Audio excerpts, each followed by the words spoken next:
안녕하세요. 직업상담사 2급 실기 기출문제를 강의하는 직업상담사 리쌤입니다. 오늘 제6항 문제 85번부터 100번까지 직업상담사 2급 실기 강의를 시작하겠습니다. 문제 85번. 이 문제는 기존의 유형 중 100분위 점수, 표준 점수, 표준 등급의 의미를 묻는 문제로 답지에는 첫째, 100분위 점수는 개인의 상대적 위치를 100분율로 나타낸 점수를 말합니다. 둘째, 표준 점수는 정규 분포상에서 표준 편차를 이용하여 평균에서 얼마나 떨어져 있는지 알 수 있는 점수를 말합니다. 셋째, 표준 등급은 원 점수를 1에서 9 구간으로 나누어 100분율로 맞추어 등급을 매기는 것을 말한다라고 작성합니다. 문제 86번. 이 문제는 직업상담사가 각 구직자에게 직무 능력에 관한 동형 검사를 실시한 결과 각기 점수를 얻었으나 같은 검사의 점수가 아니므로 두 점수를 직접 비교할 수 없을 때 표준 점수를 이용하여 두 점수를 비교하라는 문제로 우선 표준 점수인 Z점수를 산출하는 수식은 원점수에서 평균 점수를 뺀 값의 표준 편차로 나눈 값을 말합니다. 따라서 A의 Z점수는 115점에서 평균 100점을 뺀 다음 표준 편차 7로 나누면 약 2.14점입니다.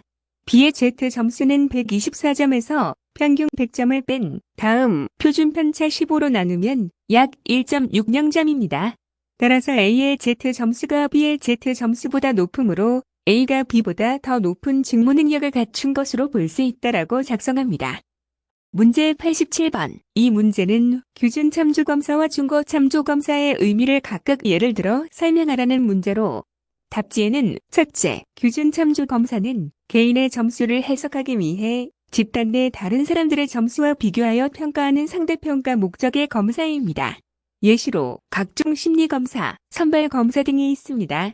둘째, 중거참조검사는 개인 점수를 해석하기 위해 특정 기존 점수와 비교하여 평가하는 절대평가 목적의 검사입니다. 예시로 각종 국가자격시험 등이 있습니다. 두 문자는 교상심 거절자입니다. 교상심 거절자를 기억하세요. 문제 88번. 이 문제는 기준의 종류 중 발달 기준을 3가지 쓰고 설명하라는 문제로 답지에는 첫째, 학년 기준입니다. 이는 학업 성취도와 학년별 평균이나 중앙치를 이용하여 기준을 제작하는 방법을 말합니다. 둘째, 연령 기준입니다. 이는 개인의 점수를 기준 집단의 연령과 비교하는 것으로 수검자의 점수가 정신 연령 수준을 반영하는 기준입니다. 셋째, 서열 기준입니다. 수검자의 행동을 관찰하여 어느 발달 단계에 있는지를 의미하는 기준이다라고 작성합니다. 두 문자는 발달은 학연 서열입니다. 발달은 학연 서열을 기억하세요. 문제 89번. 이 문제는 직업심리검사에서 측정의 기본 단위 인척도의 4가지 유형을 쓰고 이를 설명하라는 문제로 답지에는 첫째, 명명척도, 명목척도입니다. 이는 숫자의 차이가 대상에 따라 측정한 속성이 다르다는 것만 나타내는 척도를 말하고 예로는 성별, 혈액형이 있습니다. 둘째, 서열척도입니다. 이는 숫자의 차이가 측정한 속성의 차이에 관한 정보뿐만 아니라 그 순위 관계에 대한 정보도 포함하는 척도를 말하고 예로는 학년 석차가 있습니다. 셋째, 등간척도입니다. 이는 명명척도와 서열척도의 특징을 모두 가지고 있으면서 변수 간의 간격을 일정하게 유지하는 척도를 말하고 예로는 섭씨나 화씨용도 체계가 있습니다. 넷째, 비율척도입니다. 이는 순서, 간격, 절대적인 0점을 가지고 있고 변수 간의 비율과 절대적인 차이를 표현하는 척도를 말하고 예로는 길이, 시간, 무게라고 작성합니다. 두 문자는 척도는 명사등비입니다. 척도는 명사등비를 기억하세요. 문제 90번. 이 문제는 어떤 집단의 심리검사 점수가 분산되어 있는 정도를 판단하기 위하여 사용되는 기준 3가지를 쓰고 그 의미를 설명하라는 문제로 답지에는 첫째, 범위입니다. 이는 점수 분포에 있어서 최고점수와 최저점수까지의 거리를 말합니다. 둘째, 분산입니다. 한 변수의 분포에 있는 모든 변수값을 통해 흩어진 정도를 추정하는 기준을 말합니다. 셋째, 표준 편차입니다. 이는 점수 집합 내에서 점수 간의 상이한 정도를 나타내며 즉 평균값에서 벗어난 정도를 말한다라고 작성합니다. 두 문자는 분산도 기준은 번분차거 흑산입니다. 분산도 기준은 범분자거 흑상을 기억하세요. 문제 91번. 이 문제는 집중경향치, 대표값, 중심경향치 세 가지를 쓰고 설명하라는 문제로 답지에는 첫째, 중앙치입니다. 이는 한 집단의 점수 분포상에서 전체 사례를 상위반과 하위반으로 나누는 점을 말합니다. 둘째, 최빈치입니다. 이는 한 점수 분포에서 가장 빈도가 높은 점수, 즉 가장 많이 나타나는 점수를 의미합니다. 셋째, 평균입니다. 측정치를 모두 더한 다음 그 집단의 사례수로 나눈 것을 말한다라고 작성합니다. 두 문자는 집중은 중빈평입니다. 집중은 중빈평을 기억하세요. 문제 92번. 이 문제는 측정의 표준오차를 예를 들어 설명하라는 문제로 답지에는 측정의 표준오차는 수검자의 이론적 진점수를 포함하는 오차 범위를 말하는 것으로서 어떤 검사를 매번 실시할 때마다 달라질 수 있는 오차의 범위를 제시합니다. 예를 들어 어떤 수검자의 지능 검사 결과가 IQ 110이고 해당 검사의 측정의 표준오차를 5로 가정하면 95% 신뢰 수준에서 약 플러스 마이너스 10의 오차 한계를 가지게 되어 실제 IQ가 100에서 130의 범위에 존재할 것으로 예측할 수 있습니다. 문제 93번. 이 문제는 규준 제작 시 사용되는 확률 표집 방법 세 가지를 쓰고 각 방법에 대해 설명하라는 문제로 답지에는 첫째, 단순 무선 표집, 단순 무작위 표집입니다. 이는 구성원들에게 일련 번호를 부여하여 무작위로 표집하는 방법입니다. 예시로 제비뽑기가 있습니다. 둘째, 층화 표집입니다. 이는 모집단이 규모가 다른 몇 개의 이질적인 하위 집단으로 구성되어 있는 경우 사용하는 방법입니다. 예시로 각 종교별로 모집하는 것입니다. 셋째, 집락 표집, 군집 표집입니다. 이는 모집단을 서로 동질적인 하위 집단으로 구분하여 집단 자체를 표집하는 방법입니다. 예시로 초등학교 1학년용 검사의 기준을 개발할 경우 표집 단위를 개인이 아닌 반으로 하는 것이 있다라고 작성합니다. 두 문자는 표집 방법은 단층집입니다. 표집 방법은 단층집을 기억하세요.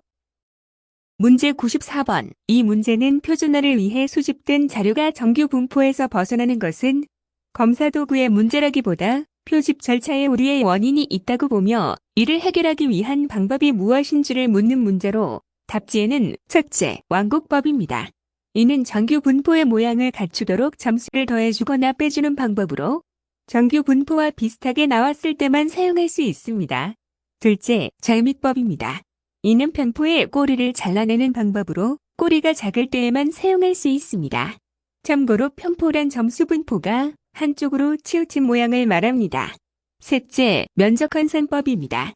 이는 각 점수의 100분위를 구하고 그 100분위에 해당하는 면적을 환산하여 표준 점수를 찾는 방법이다라고 작성합니다.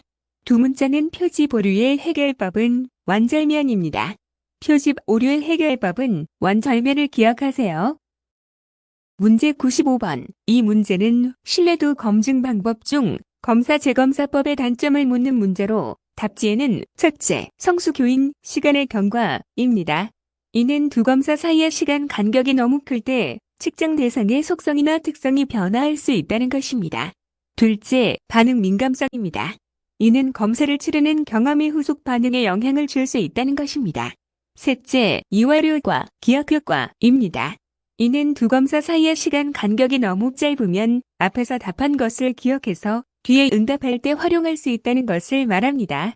넷째, 시간 및 비용 소요입니다. 이는 동일 검사를 두 번 실시함에 따라 시간과 비용이 많이 소요된다라고 작성합니다. 두 문자는 재검사의 단점은 성반이소입니다. 재검사의 단점은 성반이소를 기억하세요.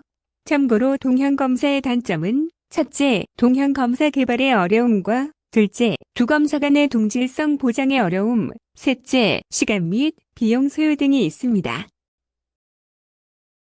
문제 96번. 이 문제는 심리검사의 신뢰도에 영향을 주는 요인을 묻는 문제로 답지에는 첫째, 개인차입니다. 개인차가 클수록 신뢰도 계수도 커집니다. 둘째, 문항수입니다. 문항수가 많은 경우 신뢰도는 커지지만 정비례하여 커지는 것은 아닙니다. 셋째, 문항반응수입니다. 문항반응수가 적정 수준을 초과하는 경우 신뢰도는 평행선을 긋게 됩니다. 넷째, 신뢰도 추정 방법입니다. 서로 다른 신뢰도 추정 방법에 따라 얻어진 신뢰도 계수는 각기 다를 수밖에 없다라고 작성합니다. 두 문자는 신뢰도 영향은 계문 방법입니다. 신뢰도 영향은 계문 방법을 기억하세요. 문제 97번. 이 문제는 직업심리검사의 신뢰도를 추정하는 방법을 묻는 문제로 답지에는 첫째, 검사 재검사 신뢰도입니다. 이는 동일한 대상의 동일한 검사를 일정 시간 간격을 두고 두 번 측정한 다음 그 결과를 비교하는 것을 말합니다. 둘째, 동형 검사 신뢰도입니다. 이는 새로 개발한 검사와 거의 동일한 검사를 하나 더 개발하여 그 결과를 비교하는 것을 말합니다. 셋째, 반분 신뢰도입니다. 이는 전체 문항수를 반으로 나눈 두 부분의 점수 간의 상관계수를 비교하는 방법이라고 작성합니다. 두 문자는 신뢰도 추정은 제동반입니다. 신뢰도 추정은 제동반을 기억하세요. 문제 98번. 이 문제는 반분 신뢰도 추정을 위해 가장 많이 사용하는 방법을 묻는 문제로 답지에는 첫째, 전후 절반법입니다. 이는 전체 검사를 문항 순서에 따라 전반부와 후반부로 반분하는 방법입니다. 둘째, 기후 절반법입니다. 이는 전체 검사를 문항의 번호에 따라 홀수와 짝수로 반분하는 방법입니다. 셋째, 짝진 임의 배치법입니다. 이는 통계치를 작성하여 가까이 있는 두 문항끼리 짝을 짓고 임의로 선택하여 양분하는 방법이라고 작성합니다. 두 문자는 반분은 전기짝입니다. 반분은 전기짝을 기억하세요. 문제 99번. 이 문제는 측정 오차를 최대한 줄이기 위한 구체적인 방법을 묻는 문제로 답지에는 첫째, 검사의 신뢰도에 나쁜 영향을 미치는 문항을 제거합니다. 둘째, 검사의 실시와 채점 과정을 표준화하여 오차 변량을 줄입니다. 셋째, 검사의 문항수를 늘린다라고 작성합니다. 두 문자는 측정 오차를 줄이는 법은 나쁜 표수입니다. 측정 오차를 줄이는 법은 나쁜 표수를 기억하세요. 문제 100번. 이 문제는 검사 점수의 변량에 영향을 미치는 일시적, 개인적 특성을 묻는 문제로 답지에는 첫째, 특수한 검사 과정에 대한 이해력입니다.